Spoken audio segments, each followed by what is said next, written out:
আব্দুর রহমান ও আয়েশার আদরের দুই সন্তান ফাতেমা ও ওমর। কয়েকদিন পরে ঈদ, পুরো মহল্লা যেন উৎসবের রঙে সেজেছে। মাঠ থেকে খেলে ফিরে ওমর আর ফাতেমা একসাথে মায়ের কাছে এলো। আম্মু, আর মাত্র 3 দিন বাকি। এবার কিন্তু আমাকে আমার পছন্দের সেই লাল রঙের জামাটা কিনে দিতেই হবে। একদম নতুন আর ঝলমলে হতে হবে, কিন্তু বন্ধুদের সামনে যেন লজ্জা না পেতে হয়। ইনশাআল্লাহ মা, তোমার আব্বু তো কালই তোমাদের নিয়ে বাজারে যাওয়ার কথা বলেছেন। কিন্তু মনে রেখো মা, ঈদের সৌন্দর্য শুধু পোশাকে নয়, মনেও। আম্মু, ফাতেমার জামা যতই ঝলমলে হোক, বোরখা ছাড়া তো ও বাইরে পা ফেলে না। তবে আমার কিন্তু এবার একটা সাদা জর্জেট কাপড়ের পাঞ্জাবি চাই, সাথে একটা নতুন টুপি আর আতর। ভাইয়া, বোরকা তো আমার পর্দা আর সম্মান, কিন্তু নতুন জামা তো ঈদের আনন্দ।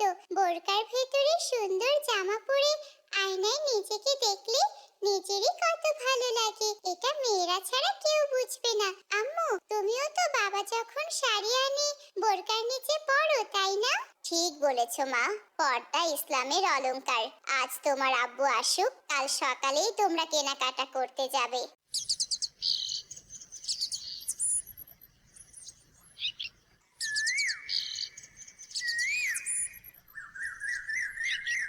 পরদিন ভোরের আলো যখন দিগন্তে ছড়িয়ে পড়লো, খুশির আমেজ নিয়ে বাবা ও দুই সন্তান বাজারের পথে পা বাড়ালো। তারা যখন মোড় পার হচ্ছিল, তখন দেখলো রিকশা চালক করিম মিয়া রিকশার উপর মাথা নিচু করে বসে আছেন, আর পাশে তার ছোট্ট মেয়ে হালিমা, তার পুরনো একটা জামা গায়ে। আব্বু, তুমি বলেছিলে কাল টাকা পেলে আমাকে জামা কিনে দিবে। আজ ঈদ ঘনিয়ে এলো, অথচ সবার মতো আমার কি একটা নতুন জামা হবে না?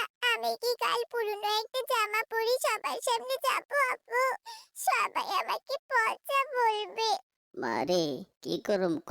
আজ সারাদিন রিক্সা চালাইয়া যা পাইছি, তা দিয়া তো চাল ডাল কিনতে হিমশিম খাইতাছি।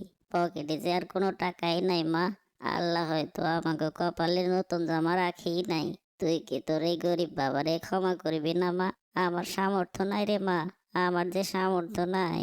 হালিমা মা, তুই তো জানিস তোর আব্বু কত কষ্ট করছে। কেঁদে আর লাভ কি মা, বল? গরিবের ঈদ তো কেবল চোখের জলই ভেজা থাকে রে মা। আর কাঁদিস না মা, কাঁদিস না। করিম মিয়ার সেই করুণ আর্তনাদ ফাতেমা ও ওমরের হৃদয়ে তীরের মতো বিঁধল। একটু সামনে এগোতে তারা দেখলো রহিমা বেওয়া নামে এক বৃদ্ধা রাস্তার পাশে দাঁড়িয়ে কাঁদছেন। তার সাথে কেবল তার ছোট্ট এতিম নাতি শিশুটি। ও দয়াময় আল্লাহ, আমার মরা ছেলের এই এতিম বাচ্চাটাকে ঈদে কি খাওয়াবো? ঈদে সবাই আনন্দ করবে, পোলাও মাংস খাবে, আর আমার নাতিটা কি এক ফোঁটা দুধও পাবে না। আমার ঘরে যে এক মুঠো চালও নেই। ওরে বাবা আব্দুর রহমান, একটু সাহায্য করবা? দাদি, আপনি কাঁদবেন না। ওমর, তোমার কাছে কিছু টাকা থাকলে দাদিকে দাও তো। এই নিন দাদি, এটা দিয়ে অন্তত আজকের খাবারের ব্যবস্থা হবে। কাশেম চাচা। জিন্দা থাক বাবা, এই এতিম বাচ্চাটার মুখের দিকে চেয়েই তো বেঁচে আছি। কিন্তু ঈদের দিন ও যখন অন্যের বাড়ি থেকে পোলাওয়ের সুঘ্রাণ পাবে, তখন আমি ওকে কি দেব? দাদি, চিন্তা করবেন না, আল্লাহ রিজিক দাতা, আমরা আপনার কথা ভুলবো না। বৃদ্ধার চোখের জল আর এতিম নাতনির অসহায় মুখটি ফাতেমার মনে গভীর ছাপ ফেলে গেল। বাজারে ঢোকার মুখে তারা দেখলো কাশেম মিয়াকে। তিনি এক পা হারিয়ে এখন ছোটখাটো ফেরি করেন, কিন্তু ঈদের বাজারে তার খেলনা বা জিনিসপত্র কেউই কিনছে না। ভাই আব্দুর রহমান, আই সারাদিনে একটা টাকাও বিক্রি হয় নাই। ভাবছিলাম বাচ্চাদের জন্য 1 কেজি সেমাই নিয়ে বাড়ি ফিরমু। এখন তো দেখতাছি খালি হাতেই ফিরতে হইব। অঙ্গ মানুষের কদর এই দুনিয়াতে নাই রে ভাই। কাশেম ভাই, হতাশ হবেন না।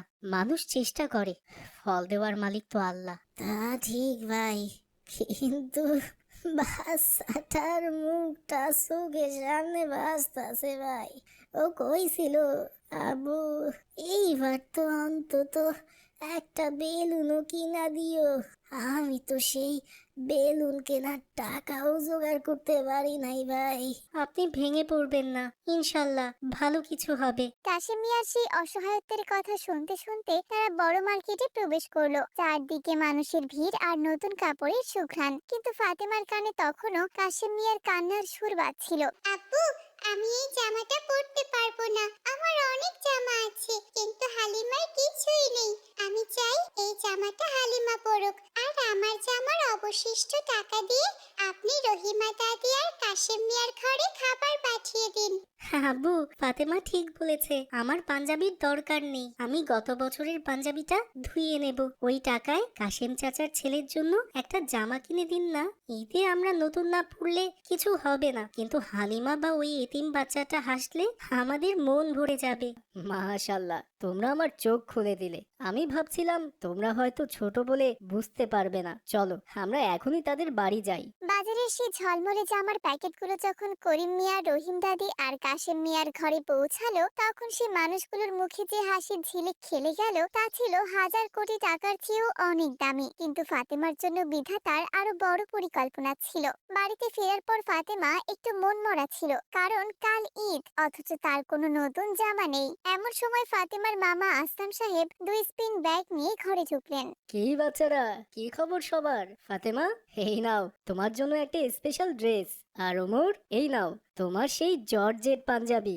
এটাতে আছে, তুমি এটাই চেয়েছিলে না? মামা, তুমি আমার জন্য ঈদের জামা এনেছো? হ্যাঁ মামুনি, পথে তোমাদের আব্বুর সাথে দেখা হয়েছিল। তিনি আমাকে সব বললেন।